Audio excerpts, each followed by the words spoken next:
Hello दोस्तों, नमस्कार, सत श्री अकाल, आदाब, जोहार। तो आज के इस वीडियो में हम जानेंगे झारखंड के सभी जिलों के तमाम छोटी बड़ी खबरों को। अगर अभी तक आपने इस चैनल को सब्सक्राइब नहीं किए हैं तो कर लीजिए हर रोज झारखंड की तमाम छोटी बड़ी खबरों को जानने के लिए। तो चलिए नजर डालते हैं आज के खबरों पर। मैया सम्मान योजना के लाभुकों को जनवरी में मिलेंगे 5,000 रुपए। जानिए सरकार का क्या है प्लान। मैया सम्मान योजना के लाभुकों के लिए बड़ी खुशखबरी है। जनवरी माह में लाभुकों को 2,500 रुपए की जगह 5,000 रुपए मिलेंगे। करीब 56 लाख महिलाओं के खाते में यह राशि ट्रांसफर होगी। यह राशि 2 किस्त में जारी होगी। दिसंबर माह की किस्त जारी करने के लिए 6 जनवरी को नामकुम के खोजाटोली में मैया सम्मान समारोह का आयोजन प्रस्तावित, जबकि जनवरी माह की किस्त 11 जनवरी को पूर्व प्रस्तावित शेड्यूल के तहत जारी होगी। लिहाजा जनवरी माह में मैया सम्मान लाभुकों के खाते में 6 जनवरी को 2,500 रुपए और 11 जनवरी को 2,500 रुपए ट्रांसफर किए जा सकते हैं। महिला, बाल विकास एवं सामाजिक सुरक्षा विभाग के विश्वस्त सूत्रों ने यह जानकारी दी है। दरअसल 28 दिसंबर को मैया सम्मान योजना के तहत लाभुकों के बीच 2,500 रुपए की पहली किस्त जारी की जानी थी। इसके लिए नामकुम में कार्यक्रम की तैयारी की गई थी, लेकिन पूर्व प्रधानमंत्री मनमोहन सिंह के निधन के बाद राजकीय शोक घोषित किए जाने की वजह से कार्यक्रम को स्थगित कर दिया गया था। उसी दिन रांची के उपायुक्त मंजूनाथ भजंत्री ने मीडिया को बताया था कि बहुत जल्द कार्यक्रम की अगली तारीख तय की जाएगी। खास बात है कि 28 दिसंबर को प्रस्तावित कार्यक्रम के मद्देनजर हर जिले की कुछ लाभुकों के बीच 2,500 रुपए की पहली किस्त ट्रांसफर कर दी गई थी। शेष लाभुकों के बीच सीएम हेमंत सोरेन द्वारा बटन दबाने के बाद राशि ट्रांसफर होनी थी। लिहाजा ज्यादातर महिलाओं के खाते में पैसे ट्रांसफर नहीं होने पर कंफ्यूजन पैदा हो गया था। इसी वजह से 6 जनवरी को मैया सम्मान योजना कार्यक्रम रखा गया है। इसमें पूरे राज्य से करीब 3 लाख लाभुक महिलाओं के शामिल होने की संभावना है। आपको बता दें कि विधानसभा चुनाव के दौरान मैया सम्मान योजना को लेकर खूब राजनीति हुई थी। पूर्व में इस योजना के तहत लाभुकों को 1,000 रुपए प्रति माह दिए जा रहे थे, लेकिन भाजपा ने सरकार बनने पर गोगो दीदी योजना के तहत 2,100 रुपए प्रति माह देने की घोषणा कर दी थी। जवाब में तत्कालीन हेमंत कैबिनेट ने सम्मान राशि को 1,000 रुपए प्रति माह से बढ़ाकर 2,500 रुपए देने के प्रस्ताव पर मुहर लगा दी थी। ठिठुरा झारखंड, न्यूनतम तापमान में गिरावट, 15 जिलों का पारा 10 डिग्री से नीचे। पूरे झारखंड में शीतलहर चल रही है। न्यूनतम पारा गिरकर 5.2 डिग्री सेंटीग्रेड तक पहुंच गया है। मौसम विभाग के अनुसार 3 जनवरी को सुबह में हल्के दर्जे का कोहरा छाया रहेगा, लेकिन बाद में आसमान साफ हो जाएगा। गुमला में सबसे कम न्यूनतम तापमान 5.2 डिग्री सेंटीग्रेड दर्ज किया गया है। राज्य में पिछले 3 दिनों में तापमान में 8.3 डिग्री सेंटीग्रेड गिरावट आई है। राजधानी रांची में 31 दिसंबर 2024 को पारा में 4.9 डिग्री गिरावट दर्ज की गई थी। 1 जनवरी को 1.4 डिग्री सेंटीग्रेड और 2 जनवरी को 2 डिग्री सेंटीग्रेड न्यूनतम तापमान में गिरावट दर्ज की गई। वहीं राजधानी रांची का न्यूनतम तापमान 10 डिग्री सेंटीग्रेड से नीचे आ गया है। न्यूनतम तापमान रांची के कांके में दर्ज किया गया है। झारखंड के 15 जिलों का न्यूनतम तापमान 10 डिग्री सेंटीग्रेड से नीचे पहुंच गया है। मौसम विभाग के अनुसार अगले 2 दिनों तक तापमान में बदलाव की कोई संभावना नहीं है। इसके बाद 2 से 4 डिग्री सेंटीग्रेड तापमान में वृद्धि की संभावना है। वहीं रांची में शुक्रवार को अधिकतम तापमान 23 डिग्री सेंटीग्रेड और न्यूनतम तापमान 9 डिग्री सेंटीग्रेड रहने की संभावना जताई गई है। मुख्यमंत्री की संवेदनशीलता से कैमरून से सभी 47 श्रमिकों की हुई सुरक्षित झारखंड वापसी। मुख्यमंत्री के निर्देश पर कैमरून में फंसे झारखंड के श्रमिकों की सुरक्षित वापसी सुनिश्चित हो रही है। इस क्रम में एक बार फिर गुरुवार को 27 श्रमिकों की सुरक्षित वापसी हुई। शेष 8 श्रमिक 3 जनवरी की सुबह बिरसा मुंडा एयरपोर्ट पहुंचेंगे। मालूम हो कि कैमरून में फंसे 47 श्रमिकों में से 11 श्रमिकों की वापसी 29 दिसंबर 2024 को हुई थी। इसके बाद गुरुवार को 27 श्रमिकों को सुरक्षित लाया गया था। शेष श्रमिक भी भारत पहुंच चुके हैं, लेकिन ये सभी शुक्रवार की सुबह झारखंड पहुंचेंगे। झारखंड के हजारीबाग, बोकारो तथा गिरिडीह के 47 श्रमिक सेंट्रल वेस्ट अफ्रीका के कैमरून में ट्रांसरेल लाइटिंग लिमिटेड के माध्यम से अगस्त 2024 से कार्यरत थे, जिन्हें वेतन भुगतान नहीं होने और कंपनी द्वारा अच्छा व्यवहार नहीं किए जाने की जानकारी मुख्यमंत्री को मिली थी। इसके बाद मुख्यमंत्री ने राज्य प्रवासी नियंत्रण कक्ष को त्वरित कार्रवाई का निर्देश दिया था। राज्य प्रवासी नियंत्रण कक्ष ने कार्रवाई करते हुए श्रमिकों और संबंधित कंपनी से संपर्क कर मामले का सत्यापन किया। शिकायत के आधार पर सचिव एवं श्रमायुक्त के निर्देश पर संबंधित जिलों के श्रम अधीक्षकों ने नियोजकों, नियोक्ताओं और बिचौलियों के खिलाफ एफआईआर भी दर्ज किया है। कंट्रोल रूम की टीम लगातार ईमेल और फोन के माध्यम से अधिकारियों, कंपनी एवं श्रमिकों से संपर्क करते हुए श्रमिकों का कुल 3,97,07,743 रुपये का भुगतान कराया।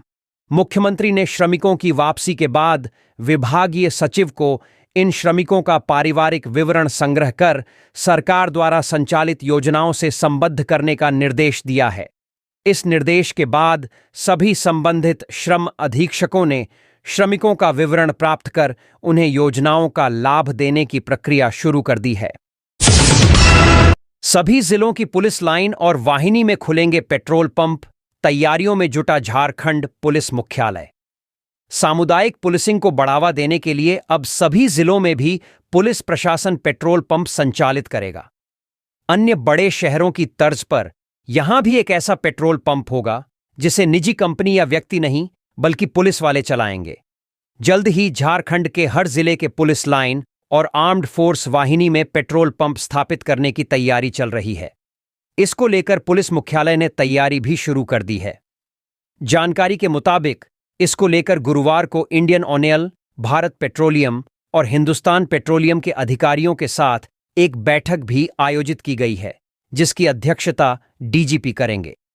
मिली जानकारी के मुताबिक जिले के पुलिस लाइन और आर्म्ड फोर्स के वाहिनी में स्थापित होने वाले पेट्रोल पंप का संचालन पुलिस विभाग करेगा। जो भी लाभांश आएगा वह पुलिस वेलफेयर में खर्च किया जाएगा। पंप की स्थापना के लिए जगह चिन्हित किया जाएगा। पंप के खुलने से लोगों को मिलावट रहित और सही माप में पेट्रोल डीजल मिल सकेगा। पेट्रोल पंप से होने वाली आय को लोगों की मूलभूत सुविधाओं के लिए भी खर्च किया जाएगा। विविध सामाजिक व अन्य कार्यों के लिए पुलिस के पास फंड की व्यवस्था भी इसी आय के स्रोत से होगी। आम तौर पर शिकायत रहती है कि पुलिस के पास फंड की समस्या है। पंप में पुलिस वाले खुद काम न कर अन्य युवाओं को काम पर रख सकते हैं। इससे लोगों को रोजगार भी मिलेगा। निशानेबाज मनु भाकर और चेस प्लेयर डी गुकेश को मिलेगा खेल रत्न पुरस्कार। झारखंड की सलीमा टेटे को अर्जुन पुरस्कार। खेल जगत से बड़ी खबर आई है। खबर यह है कि भारत सरकार ने मनु भाकर और डी गुकेश समेत 4 खिलाड़ियों को खेल रत्न पुरस्कार देने का निर्णय लिया है। युवा मामले एवं खेल मंत्रालय ने 2 जनवरी राष्ट्रीय खेल पुरस्कार 2024 की घोषणा की। पुरस्कार विजेताओं को 17 जनवरी 2025 को सुबह 11 बजे राष्ट्रपति भवन में आयोजित विशेष समारोह में पुरस्कारों से नवाजा जाएगा। जानकारी के अनुसार मनु और गुकेश के अलावा हॉकी खिलाड़ी हरमनप्रीत सिंह और पैरा एथलीट प्रवीण कुमार को भी खेल रत्न पुरस्कार दिया जाएगा। इसके अलावा 32 खिलाड़ियों को अर्जुन पुरस्कार प्रदान किया जाएगा। मनु भाकर ने पेरिस ओलंपिक में 10 मीटर एयर पिस्टल और 25 मीटर एयर पिस्टल में ब्रॉन्ज मेडल जीता था। वो एक ही ओलंपिक में 2 मेडल जीतने वाली पहली भारतीय हैं। इससे पहले जब मेजर ध्यानचंद खेल रत्न पुरस्कार के नामों की घोषणा की गई थी तो मनु भाकर का नाम उसमें शामिल नहीं था। इसे लेकर मनु भाकर के पिता ने निराशा जाहिर की थी। झारखंड की हॉकी खिलाड़ी सलीमा टेटे को अर्जुन पुरस्कार के लिए चुना गया है। चेस प्लेयर डी गुकेश ने पिछले माह 12 दिसंबर को सिंगापुर में हुई वर्ल्ड चैंपियनशिप में चीन के डिंग लिरेन को हराकर खिताब जीता था। वो महज 18 साल की उम्र में वर्ल्ड चैंपियन बने। यह एक वर्ल्ड रिकॉर्ड है। हॉकी टीम के कप्तान हरमनप्रीत सिंह की कप्तानी में भारतीय टीम ने लगातार दूसरी बार ओलंपिक में ब्रॉन्ज मेडल जीता था। प्रवीण कुमार ने हाई जंप T64 इवेंट में देश को गोल्ड मेडल जिताया था। अर्जुन पुरस्कार विजेताओं में एथलेटिक्स से ज्योति याराजी, अन्नू रानी, मुक्केबाजी से नीतू और स्वीटी, हॉकी खिलाड़ी सलीमा टेटे, अभिषेक, संजय, जर्मनप्रीत सिंह, सुखजीत सिंह, शतरंज खिलाड़ी वंतिका अग्रवाल शामिल हैं। साथ ही पैरा तीरंदाजी से राकेश कुमार, पैरा एथलेटिक्स से प्रीतिपाल, जीवनजी दीप्ति, अजीत सिंह, सचिन सर्जेराव खिलाड़ी और धर्मवीर शामिल हैं। इसके अलावा अन्य कई खिलाड़ियों को अर्जुन पुरस्कार के लिए चुना गया है। खरसावां गोलीकांड, आदिवासी समुदाय ने शहीदों को दी श्रद्धांजलि। बोकारो के सेक्टर 12 स्थित जयपाल नगर में आदिवासी समुदाय ने खरसावां गोलीकांड के शहीदों को श्रद्धांजलि दी। रेंगो बिरुआ की अध्यक्षता में सभी ने शहीद स्मारक की तस्वीर पर पुष्पांजलि अर्पित कर शहीदों को याद किया। योगोपूर्ति ने खरसावां गोलीकांड पर प्रकाश डाला। योगोपूर्ति ने बताया कि 1 जनवरी के दिन ही खरसावां हाट में 50,000 से अधिक आदिवासियों की भीड़ पर ओडिशा मिलिट्री पुलिस ने अंधाधुंध गोलीबारी की थी, जिसमें 25 से 30,000 लोग शहीद हुए थे। इस सभा स्थल में संविधान सभा के सदस्य जयपाल सिंह मुंडा स्वतंत्रता अधिनियम के तहत आदिवासी क्षेत्रों के करार की जानकारी देने पहुंचने वाले थे, लेकिन उससे पहले पुलिस ने बिना चेतावनी दिए भीड़ को घेर लिया और निहत्थे लोगों पर गोलियां चलानी शुरू कर दी। योगोपूर्ति ने आगे बताया कि खरसावां के इस ऐतिहासिक मैदान में एक कुआं था, भागने का कोई रास्ता भी नहीं था। कुछ लोग जान बचाने के लिए मैदान में मौजूद एकमात्र कुएं में कूद गए। देखते ही देखते वह कुआं लाशों से पट गया। बताया कि आदिवासी समुदाय के लोग खरसावां को ओडिशा में विलय किए जाने का विरोध कर रहे थे और खरसावां को बिहार में शामिल करने की मांग कर रहे थे। कार्यक्रम में शामिल वक्ताओं ने आदिवासी समाज के लोगों को अपने इतिहास के बारे में जानने की अपील की। साथ ही नए साल के त्योहार को त्याग कर अपने वीर शहीदों को नमन व याद करने को कहा। मौके पर फुलजेंट एक्का, सोनाराम गोडसोरा, संजय कुमार, रानी गोडसोरा, दर्शन पूर्ति, नानिका पूर्ति, बासमती सोए, शंभू सोए, लक्ष्मी पूर्ति, दर्शन पूर्ति, संतोषी कालुड़ियां, प्रतिमा आल्डा आदि उपस्थित थे। उत्पाद एवं मद्य निषेध विभाग की समीक्षा बैठक। मंत्री ने देसी शराब की बिक्री बढ़ाने पर दिया जोर। शराब बेचकर राजस्व संग्रह करने में जुटी झारखंड सरकार ने अब देसी शराब को अधिक बेचने पर जोर दिया है। गुरुवार 2 जनवरी को उत्पाद एवं मद्य निषेध विभाग के मंत्री योगेंद्र प्रसाद ने रांची में राज्य के 8 देसी शराब उत्पादक कंपनियों के मालिकों के साथ बैठक की। इस संबंध में विगत वर्षों में देसी शराब की बिक्री में आई कमी पर चिंता जताते हुए इसकी बिक्री बढ़ाने को कहा। इस बैठक के बाद मीडिया कर्मियों से बातचीत में उत्पाद मंत्री ने कहा कि वर्ष 2022 से लेकर अब तक देसी शराब के उत्पादन में लगातार गिरावट आई है।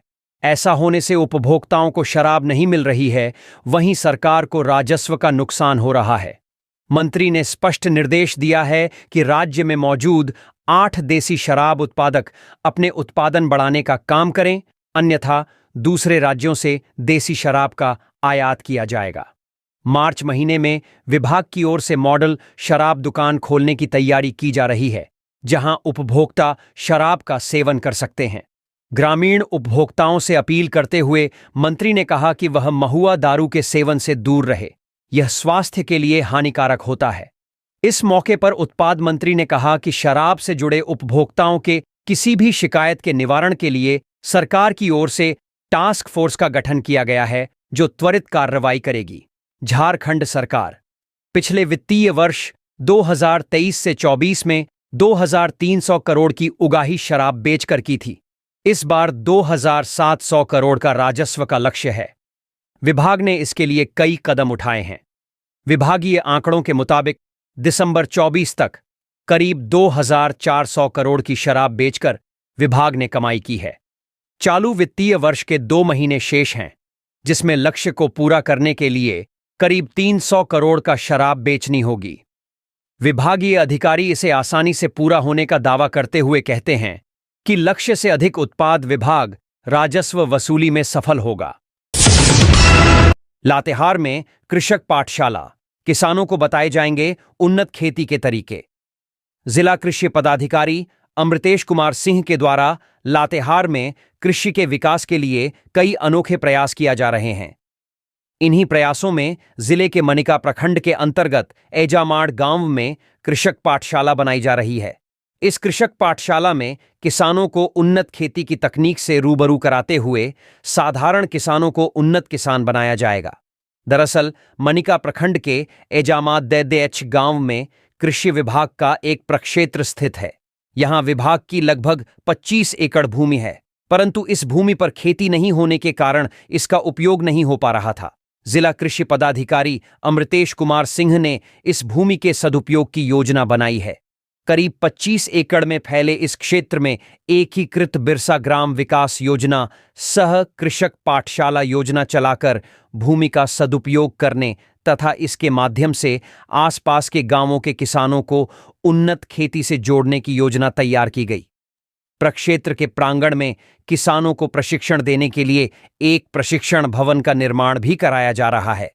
क्षेत्र में आधुनिक तकनीक से विभिन्न प्रकार की खेती की जाएगी और किसानों को डेमो दिखाकर बताया जाएगा कि नई तकनीक से खेती कर किस प्रकार कम भूमि में भी अच्छी उपज और अच्छी आमदनी की जा सकती है। वहीं प्रशिक्षण भवन में किसानों को खेती के विभिन्न पहलुओं की जानकारी दी जाएगी। इधर इस संबंध में जिला कृषि पदाधिकारी अमृतेश कुमार सिंह ने बताया कि एजामाड़ गांव में स्थित कृषि विभाग के क्षेत्र में नई तकनीक से खेती का कार्य आरंभ कर दिया गया है। आने वाले दिनों में यहां कई प्रकार के व्यावसायिक फसलों की भी खेती की जाएगी। विभाग के द्वारा किसानों को डेमो दिखाकर उन्नत खेती की जानकारी दी जाएगी और उन्हें यह बताया जाएगा कि खेती के माध्यम से अच्छी आमदनी की जा सकती है। उन्होंने बताया कि इस प्रक्षेत्र में कृषि कार्य के अलावा बकरी पालन, मछली पालन, मुर्गी पालन समेत अन्य सभी इकाइयों से किसानों को रूबरू कराया जाएगा और उनकी आमदनी को बढ़ाने में मदद करने वाली तकनीक बताई जाएगी। जिला कृषि पदाधिकारी ने बताया कि पहले चरण में मनिका प्रखंड के साथ गांव के किसानों को कृषक पाठशाला के माध्यम से उन्नत खेती का प्रशिक्षण दिया जाएगा। उन्होंने कहा कि आने वाले समय में यहां शिमला मिर्च, तरबूज, मिर्च, टमाटर तथा कई अन्य प्रकार की फसल भी लगाकर किसानों को दिखाए जाने की योजना है। कृषि विभाग की यह योजना अपने आप में अनोखी है। यदि यह सफल हुई तो निश्चित ही किसानों की आय दोगुनी हो जाएगी। जैक द्वारा आयोजित होने वाली परीक्षा पर ग्रहण लग सकता है। यदि सरकार द्वारा नए जैक अध्यक्ष का नामांकन 18 जनवरी तक नहीं किया जाता है तो झारखंड एकेडमिक काउंसिल अध्यक्ष विहीन हो जाएगा। जाहिर सी बात है कि अध्यक्ष के न होने से मैट्रिक इंटर सहित आधा दर्जन से अधिक परीक्षाएं आयोजित नहीं हो पाएंगी। दरअसल जैक अध्यक्ष अनिल कुमार महतो का कार्यकाल 18 जनवरी 2025 को समाप्त हो रहा है। जैक अध्यक्ष का कार्यकाल 3 वर्षों का होता है। राज्य सरकार ने 18 जनवरी 2022 को स्कूली शिक्षा एवं साक्षरता विभाग के माध्यम से अधिसूचना जारी कर डॉक्टर अनिल कुमार महतो को जैक अध्यक्ष और विनोद सिंह को उपाध्यक्ष बनाया था। जैक अध्यक्ष को लेकर मंत्री हफीजुल अंसारी कहते हैं कि जल्द ही मनोनीत हो जाएंगे। सरकार के अंदर इस पर चर्चा चल रही है, जबकि इस संबंध में जैक अध्यक्ष डॉक्टर अनिल महतो कहते हैं कि संवैधानिक व्यवस्था के तहत कार्यकाल निर्धारित है। अब सरकार पर निर्भर करता है कि वह क्या निर्णय लेती है। जैक अध्यक्ष की नियुक्ति नहीं होने पर एकेडमिक काउंसिल द्वारा आयोजित होने वाली करीब आधा दर्जन परीक्षा पर ग्रहण लग जाएगा।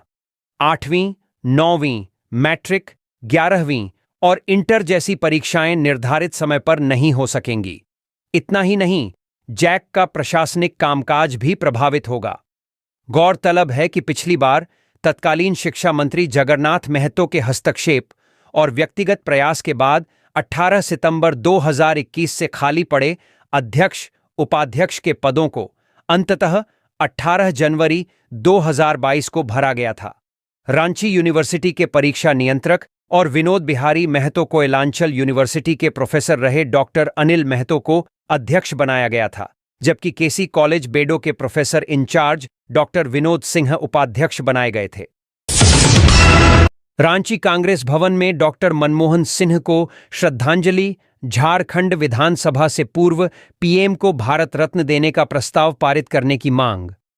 पूर्व प्रधानमंत्री मनमोहन सिंह की श्रद्धांजलि सह सर्वधर्म प्रार्थना सभा का आयोजन झारखंड प्रदेश कांग्रेस कार्यालय में आयोजित किया गया।